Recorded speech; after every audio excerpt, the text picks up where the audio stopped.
Hello and welcome in the T1 DRX series. In game number 1, will T1 be able to set a good start into this all-important series for the 18-0 record, or will DRX be able to play spoiler and lock themselves an advantage for the race for the 3rd place? Let's find out. Offensive gameplay, but T1 themselves might want to go as full depth. Yeah, taking a lot of damage. Moonlight Vigil comes down. The depth charge Keria. there is Keria is going to fight Deft. He will die for it. But still, Sad. That's an extra assist. But You'll say it's we get flash for flash, and we get the assist for Guma. Also misses the minion wave. Deft is. Oh. Errol, I don't know about this one. Like, sure, Pioshik is there, but you have no vision over Oner. And yeah. Like, I don't know, man. Ooh, but Kingen is also here. Oh. And the Viego falls. The timing of this Scion.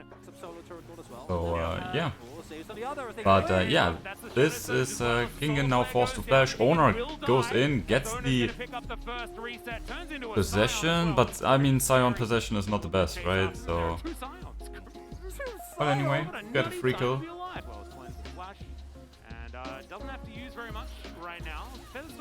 Okay.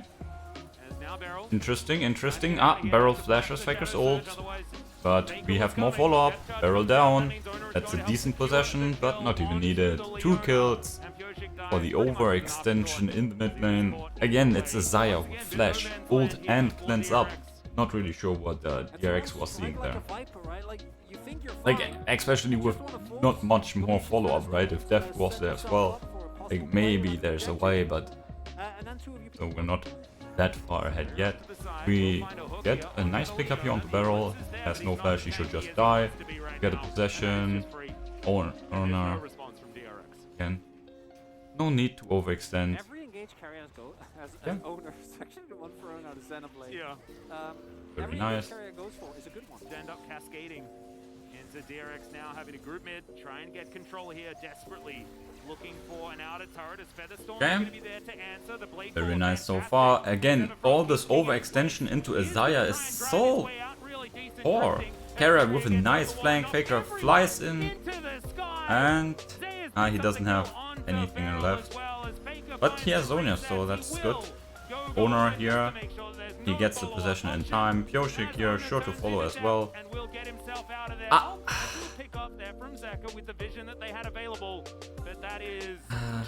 That's the problem with Aphelios. You just get tagged by AP abilities, you die.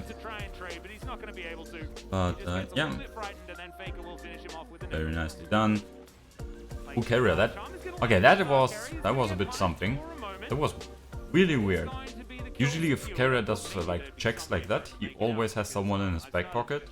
Saw it a couple of times in this game, but this time his teammates were actually like backing off and keep marching forward. Regardless. Pioshik looking for a flank here, but I think he has been spotted. And yeah, that's a dead teddy bear. T1 seemingly at fault for their extinction. Casual Zeus with Jace. Like, it's a B1 Jace. They can draft an entire comp to punish this guy, and T1 is still like, yeah. Wait!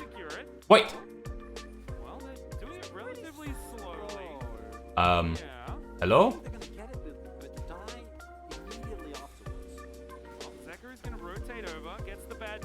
Problem is they have no Baron damage, otherwise this would have been an insane like error from T1's part. But you could argue that maybe they know that DRX has no damage, but I don't know. Okay, very nice. We even get the flash. Kingen. Keria, no! Don't engage 1v3 against them all. But this time, And now Faker Oh. still looking to try Okay, and claim the life of the Aphelios and Def. Yoshik wondering what the heck his seemingly options doesn't are. get away, He's and going on the left side, using the dead yeah, turret the as bot well. lane of Neutral comes down, but he's DRX still gets slaughtered very, as very well. dead. Gumayushi Zeus in the keeps meantime marching forward, destroys through every a double opponent, kill and for adds a Zeus. nice This double chase kill there at the end. unleashed and Soul, by the way, unstoppable. picked up as 10,000 well. gold to lead, 14 And yeah, to now 4 with 10k kills. gold lead, They've we got can a march fast down soul mid as lane. well. Death timers are too long, we could Fantastic. finish here. We only have this measly minion wave, so maybe we need to tank some turrets, but that should be fine. Just too good, Atlas. I don't know what to tell you. DRX had some That's a good very moments, good game but one. even the plays Um, that on paper looked like they worked out for them. Yeah, And then immediately very good. back by a goal We could lead for T1. argue about the bit of the draft, bit silly at times, but overall played out beautifully. Everyone knew what they had to do. No overextension in the early game, stacking up the tiers and getting the laning advantages quite nicely. Then, the moment the power spikes are hit, T1 just plays way more comfort, play more forward. DRX with their champions, with the engages, they need to make plays. T1 though realized that the enemy will make plays, the enemy will come into us.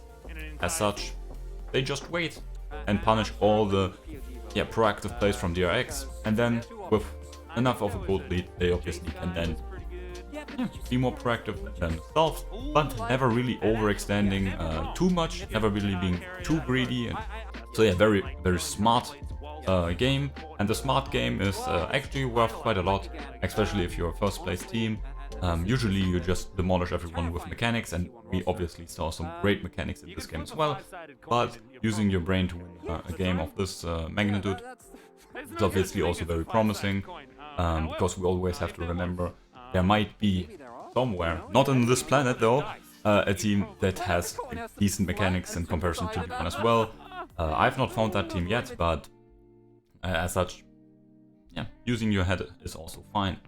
So, with game number 1 in the bank, let's see if T1 can close out the series in a 2-0 fashion, get the plus 29 game score and finish with 18-0.